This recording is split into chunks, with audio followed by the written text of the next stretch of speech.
Hola a todos, en este video voy a hablar sobre los microelementos de la práctica docente. Como ya hemos visto a lo largo del curso, la microenseñanza se caracteriza por ser una herramienta que permite al docente mejorar sus clases a través de la simulación de una clase. Entonces, durante una fase de microenseñanza, pues se requieren ciertos elementos para que ésta se pueda llevar a una buena práctica, que son los que voy a explicar a continuación. El primero de estos elementos es el cambio de estímulos, y este hace referencia a las técnicas individuales, grupales y de enseñanza empleadas para atraer la atención del alumno. Experimentos psicológicos han demostrado que cuando el profesor varía su conducta, puede retener mejor la atención de sus estudiantes en el salón de clases y favorecer el aprendizaje. Esta variación de la conducta se refleja en manera de que el profesor se mueva a lo largo del salón, que module su voz, que haga pausas, que haga silencios, en fin, cualquier estímulo que el docente use para captar la atención de su alumno entra en esta categoría. En las investigaciones de Jiménez se encontraron 5 atributos para esta variable. El primero de ellos es el material didáctico, la identificación del estilo de aprendizaje, las técnicas y estrategias de enseñanza, las herramientas didácticas y las dinámicas grupales.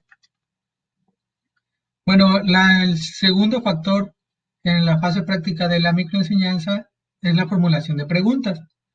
La formulación de preguntas permite a los alumnos participar activamente en la clase.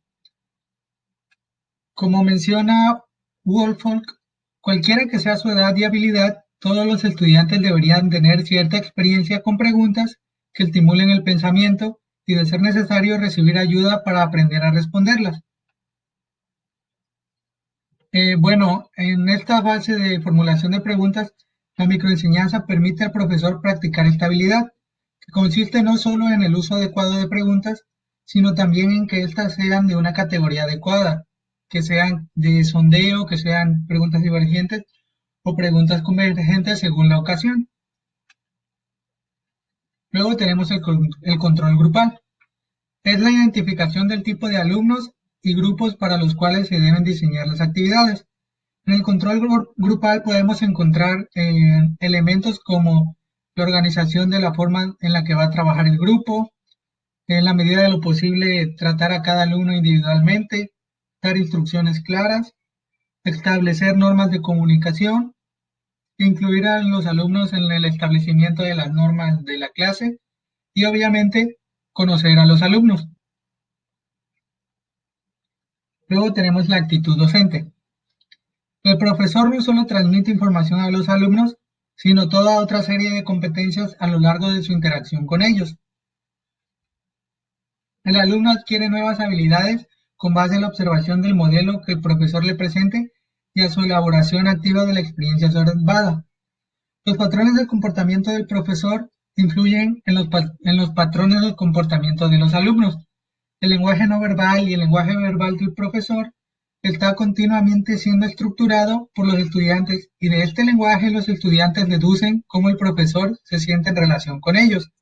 Si los estudiantes perciben que el profesor tiene una actitud en la cual él se preocupa por sus alumnos, pues obviamente los alumnos van a tener un mejor desarrollo a lo largo de la clase. Y por último, ligado con lo anterior, tenemos el clima de aprendizaje. El clima de aprendizaje es la percepción de factores que inciden en el aprendizaje y que tienen que ver con aquellas características tanto del profesor como del ambiente, que aportan a los estudiantes la seguridad personal necesaria para afrontar los retos que el mismo plantea. Cuando el clima de aprendizaje es adecuado, incide positivamente en el aprendizaje, así como en la satisfacción general del alumno frente a su proceso. Es decir, entre más cómodo se siente el alumno y entre mejor sea el clima de aprendizaje, va a tener un mejor desarrollo en la clase. Como conclusión, yo puse que es imprescindible centrar la atención en la fase práctica de la enseñanza y no solo quedarse con los contenidos teóricos. Y por eso la microenseñanza resulta de gran apoyo en estas situaciones, porque permite al docente desarrollar ya en una práctica de cómo sería una clase real y no solo quedarse con los conocimientos teóricos. Bueno, eso ha sido todo de mi parte. Muchas gracias por su atención.